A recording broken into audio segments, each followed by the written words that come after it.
For today's adventure in the Yucatan Peninsula, we head around this lake to the parking lot, pay the parking fee, then pay the entry, and we're at some exciting ruins in Coba. Okay, Kelly, where are we at? We are in Coba, the second largest Mayan ruins. The first largest Mayan ruins is in Tikal, Guatemala. How am I remembering this stuff? And what's important about this site was this was a whole town, a whole city. There's places where they're still excavating, the archaeologists are still excavating, and we're just seeing part of what's being excavated so far. There you go. Thank you. One of the reasons many people go to Coba is that it's one of the few pyramids that you could still climb to the top of. Unfortunately, whether it's due to COVID or they've just changed their policy, this is no longer possible. This stone had a roof over it to protect it from the elements, so it wouldn't wear away. Unfortunately, it was too worn for me to make much out on it. Hey, these are the ball courts. You can see the little hoops on each side. How big was the ball, Jerry? I do not know. What was the ball made of? I do not know that. Thanks to Google, I now have those answers. The ball courts and the ball varied in sizes, but the ball generally was around the size of a softball to the size of a soccer ball, and was made of rubber. On a previous trip, the tour guide mentioned that the captain of the losing team was put to death. And then it was decided that it was such an honor to win that the captain of the winning team was put to death, and that they didn't really know. Well, that same Google search, they said that neither of those were probably true, but that they may on occasion have an execution and put someone to death after the game. Sounds like a good time, huh? Kelly was amazed by the size of that seed, and as we hiked through the forest, I was amazed by the different vermilions that you would see. Just a spectacular thing. That looks like a coatimundé to me. Hard to tell what's on some of these different rocks. But there's a number of different ruins that you see. And you'll see they're roped off, that you can't climb up them.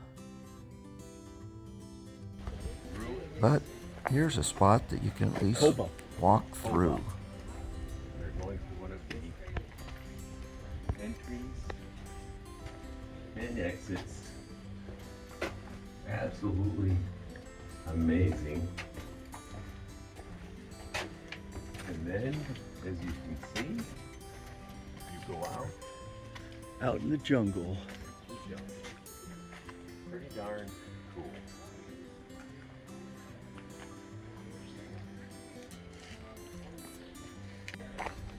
Getting to the main pyramid, there's a long trail.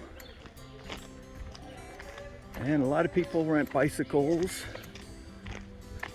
or get rides. But By a taxi. we're hiking it. Because we've eaten about 10,000 calories a day at an all-you-can-eat resort. I've had sushi for breakfast. Can you eggs for imagine dinner. that? Sushi for breakfast? I don't know what this rock is, but It's special. doesn't look like much anymore. I think I mentioned in my last video that that pyramid was supposed to be the tallest. Well, upon a little further research, it was the tallest on the coast. This is the tallest pyramid in the Yucatan Peninsula, reaching 137 feet, where Chichen Itza is actually only 98 feet tall. And like I said, you used to be able to climb this thing, but no longer. I thought I'd throw in a couple old pictures just to show that. They had a rope going up the center, and you can see behind Kelly here the people going up it. Looks a lot steeper. There's a picture of me. And here's my Google reference, 137 feet. It did, well, I don't know, the walk to get there was plenty, so I was happy I didn't have to hike it. We were approached by some of these guys wanting to give us a ride back, but we passed. And you get to see a lot of things as you hike back. I was amazed by these trees with the red bark, just the color of bark on some of the other trees. And there are different ruins along the way that you pass and get to see. So, all in all, just a pretty cool experience, but this is the main pyramid at Coba. Going back to the ball courts, they said that this game was enjoyed by kids and men and even women, part of a religious ritual as well. Players were only allowed to use their heads, elbows, legs, and hips to hit the ball, and the ball wasn't allowed to touch the ground. And if you got it through one of those hoops, you were the winner. We're coming up to something here.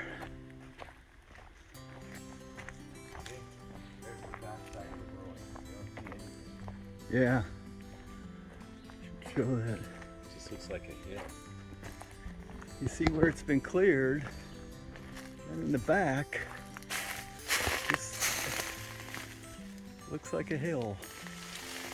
Nothing, and then ruins. It's interesting to look at the back side of the ruins to see that the jungle had basically overtaken everything. Coba is actually said to have over 5,000 different structures, though only 3 of the settlements are available to view.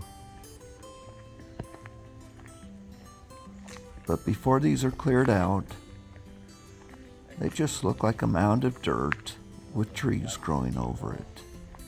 You can't even tell that there was any structure there. Just kind of interesting to see.